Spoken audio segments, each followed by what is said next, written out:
Olá, seja bem-vindo ao dia 91 de 365 lendo a Bíblia. Estamos lendo 1 Samuel. Hoje são os capítulos 18, 19 e 20. E aqui começa Saul a ter inveja de Davi e começa a perseguir Davi, assim, lentamente. Então, o que nós vemos na Bíblia é o que nós vemos hoje na nossa própria vida. Nada é do nada. Tudo começa aos pouquinhos, vai aumentando, até que se torna uma bola de neve que você não sabe nem como começou aquilo. Porque nós não temos o hábito de nos observar no dia a dia. Então, aqui nesse contexto, no capítulo 17, Davi derrota Golias. E só para dar um contexto, que aqui vai mostrar agora o relacionamento de Davi e Saul, e de Davi com a família de Saul. Mas vamos começar do começo. Aqui, capítulo 18. Então, Jonatas, filho de Saul, se torna o melhor amigo de Davi. Ele se torna, sabe, best friend forever. Best friends forever. E eles desenvolvem essa amizade instantânea, imediata. E eu só fico lembrando das amigas que eu tenho, quando a gente olha uma para outra e fala assim, nossa, parece que eu te conheço uma vida inteira. E ali a gente começa uma amizade de amor, cumplicidade, companheirismo. E eu acho tão legal essa amizade de Davi e Jonatas, porque os homens não sabem ter amigos. Pelo menos os homens que eu conheço, é tudo superficial. Né? O homem, o foco dele é só arranjar uma namorada, ele arranja uma namorada e casa com essa namorada. Ele não tem amigos homens, amigos confidentes. Nós mulheres, nós temos, né? Com muita facilidade. Inclusive tem mulheres que eu atendo que eu fico pra ela assim, calma, agora você vai diminuir um pouquinho, porque tem muita gente dentro da sua intimidade. Mas... então esse é o contexto. Então Davi começa a se relacionar com toda a família de Saul. E no capítulo 18, a partir do verso 6, nós lemos como que Saul começa a ter inveja de Davi. E aconteceu que, quando eles estavam voltando para casa, depois de Davi ter matado o filisteu, as mulheres de todas as cidades de Israel saíram ao encontro do rei Saul, cantando e dançando com tamborins, com alegria e com instrumentos musicais. As mulheres se alegravam e cantando alternadamente diziam: Saul matou seus milhares, porém Davi os seus 10 milhares. Saul se indignou muito, pois essas palavras lhe desagradaram em extremo. Ele disse: para Davi elas deram 10 milhares, mas para mim apenas milhares. Na verdade, o que lhe falta a não ser o reino? Daquele dia em diante, Saul não via Davi com bons olhos. No dia seguinte, um espírito mau, vindo da parte de Deus, se apossou de Saul, que teve uma crise de raiva em sua casa. Davi, como nos outros dias, dedilhava a harpa. Saul, porém, tinha na mão uma lança, que ele atirou pensando assim: encravarei Davi na parede. Porém, Davi se desviou dele por 2 vezes. Saul tinha medo de Davi, porque o Senhor estava com este, e tinha abandonado Saul. Por isso Saul o afastou de si, o pôs por chefe de 1000. Davi fazia saídas e entradas militares diante do povo. Davi tinha êxito em todos os seus empreendimentos, pois o Senhor estava com ele. Vendo que Davi tinha êxito, Saul ficou com medo dele. Porém, todo Israel e Judá amavam Davi, porque fazia saídas e entradas militares diante deles. Então, você pensa que a inveja é algo que assim, por que a pessoa é invejosa? Muitas vezes, assim, 99% das vezes a inveja, ela tem inveja do que a pessoa é, do quanto ela é querida, do quanto ela é admirada, do quanto as pessoas gostam desta pessoa, que nem Davi. Saul tinha inveja de Davi porque Davi era maravilhoso? Não. Saul tinha inveja de Davi porque o povo amava Davi. O povo admirava Davi. E aos olhos do povo, né, ali no julgamento de Saul, o povo gosta muito mais de Davi do que gosta de mim. O povo valoriza muito mais Davi do que a mim. E por isso Saul queria matar Davi. Aqui não fica claro se Saul já... Assim, ele sabia, mas ele não tinha certeza que Davi de fato seria rei em seu lugar. Então, o que eu mais amo em Davi é que aqui, a esta altura, Davi ele já tinha sido ungido rei por Samuel. Samuel já tinha ungido Davi. Davi sabia que ele seria o próximo no trono. Em nenhum momento Davi reivindicou o trono. Ele respeitou o processo. Isso porque Davi era um moleque. Ele era bem novinho quando isso aconteceu. Então hoje eu vejo os rapazes aí de 20, 21 anos sem iniciativa para nada.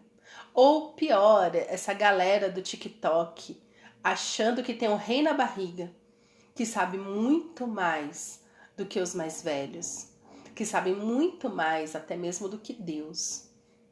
Esta geração dos 20 anos está tão corrompida porque está centrada em si mesma. E quando nós lemos a história de Davi, nós vemos que não, que Davi, ele respeitou o processo. Ele tinha muito temor, na verdade, né? E aqui mais pra frente, então aqui a gente vê que Saul colocava Davi à frente de batalha, porque ele gostava de Davi? Não, porque ele queria que Davi morresse. Ele falou assim, olha, se eu mandar Davi pra batalha, chefe de 1000, logo logo ele morre. E não é isso que acontece. Então ainda no capítulo 18, a gente vê que Davi casa com a filha de Saul. Porque devido à morte de Golias, um dos prêmios que Saul tinha prometido para quem matasse Golias seria se casar com a sua filha. Ou seja, se tornaria genro do rei. Em nenhum momento aqui na escritura mostra Davi reivindicando essa promessa de Saul. Mas mostra Saul falando, poxa, eu vou dar minha filha para Davi, porque só assim eu tenho ele mais para perto. Também, ele prometeu, tinha que cumprir, mas Davi estava muito tranquilo, tanto que a fala do... quando Saul fala assim, olha, vou casar você com a minha filha. Aí Davi fala, quem sou eu e quem são os meus parentes, a minha família do meu pai Israel, para que eu seja genro do rei. Ou seja, Davi estava falando assim, não, eu não posso ser seu genro não tenho nada para te oferecer. E ali, Saul continua insistindo. E Saul fala assim, então tá bom, Davi, já que você quer fazer por merecer, então para você merecer a minha filha, casar com a minha filha, eu quero que você traga o prepúcio de 100 filisteus. Davi falou, que? É só isso que você quer? Davi foi e não trouxe apenas 100 prepúcios de filisteus. Ele trouxe 200 prepúcios de filisteus. Essa foi a dívida que Davi pagou para o rei. Então aqui realmente era assim, então para casar com a sua filha eu tenho que fazer isso. Então já deletando. Então tem algumas pessoas que usam, Davi na verdade matou Golias porque ele tinha olho no prêmio, ele estava de olho no prêmio. Mentira, ele não estava. Se ele tivesse, ele já teria reivindicado casar com a filha de Saul antes. Mas o que nós vemos aqui é Davi falando, não sou digno de ser seu genro.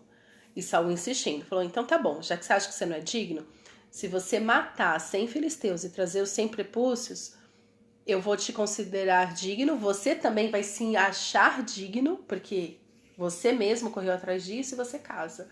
Aí Davi, como ele é muito maravilhoso, ele não matou só 100, ele matou 200. Então, Saul, verso 28, Saul viu e reconheceu que o Senhor estava com Davi e Mical, filha de Saul, o amava. Então Saul ficou com mais medo ainda de Davi e continuamente foi seu inimigo. Cada vez que o chefe dos filisteus saíam à batalha, Davi obtinha mais êxito do que todos os servos de Saul, e assim o nome de Davi se tornou muito estimado. Então, perceba que era reinado de Saul, os filisteus sendo derrotados, mas quem estava derrotando era a mão de Davi. Deus prometeu que lhes daria um rei e que este rei serviria para derrotar os filisteus, o reinado deste rei. Ou seja, gente, Deus faz tudo perfeito. Nada pode frustrar os planos do Senhor. E é por isso que Todos que leem a Bíblia, que acompanham a história, que conhece a Deus, sabe disso, porque os planos, os propósitos de Deus não podem ser frustrados. Mesmo Saul tendo um coração duro, um coração invejoso, um coração maldoso, mesmo assim, é no reinado de Saul que Deus começa a usar ali os guerreiros para derrotar os filisteus. Mas aqui começa a empreitada de Saul correndo atrás de Davi para matá-lo. E ele tem isso como objetivo, matar Davi. Mas Davi não podia morrer, porque Davi se tornaria o quê? Rei de Israel. Ele já era o ungido do Senhor. Então talvez você que tem um chamado, que tem um propósito no Senhor, esteja sendo perseguido por todos os lados. E você pensa que nada nunca vai acontecer, porque as circunstâncias ao seu redor diz que você vai morrer antes de ver os propósitos do Senhor se cumprirem. Mas para quem é filho de Deus, para quem é filho, para quem está dentro, né?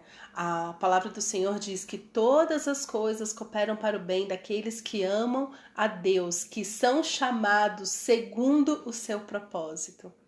O Senhor te chamou para um propósito, o Senhor te ama. Todas as coisas cooperam para o seu bem. Assim como foi com Davi. Quanto mais Saul perseguia Davi, tentava matar Davi, mais forte Davi ficava, mais filisteus ele matava. E ele foi aprendendo a liderança, porque Davi liderou, para mim, Davi é um dos grandes líderes. Além de rei, Davi ele é tão completo, porque assim, ele canta, dança, toca, guerreia, é valente na batalha. E ele é um líder. Aonde Davi chega, ele estabelece liderança. As pessoas pedem para ele: me lidere, por favor. Então o Senhor, assim como fez com José, ensinou José liderança na prisão. Davi aprende sobre liderança, sobre resiliência, sobre superação, fugindo de Saul, dos guerreiros de Saul, porque Saul montou um exército só para matar Davi. E Davi fugia. E Davi foi bem sucedido. Por quê? Porque os planos do Senhor não podem ser frustrados. E Deus já tinha ungido Davi. Davi não morrerá sem antes cumprir o que Deus prometeu. Você não morrerá enquanto o Senhor não cumprir o que prometeu na sua vida. Porque Deus é fiel. Deus é maravilhoso. Deus é poderoso. Amém? Obrigada, Senhor, pela tua palavra. Obrigada, Senhor, porque a tua palavra nos alimenta, renova as nossas forças, fortalece a nossa fé. Obrigada, Senhor, porque a tua palavra é verdade. Nenhum dos teus planos podem ser frustrados. Obrigada, Senhor, porque o Senhor faz todas as coisas cooperar para o nosso bem. Porque o Senhor, dia após dia, confirma o teu chamado e o teu propósito nas nossas vidas. Oh, Pai, obrigada. Obrigada, Senhor, eu te peço, continua nos fortalecendo, renovando a nossa alegria em Ti. É o que eu te peço, Paizinho, em nome de Jesus. Amém.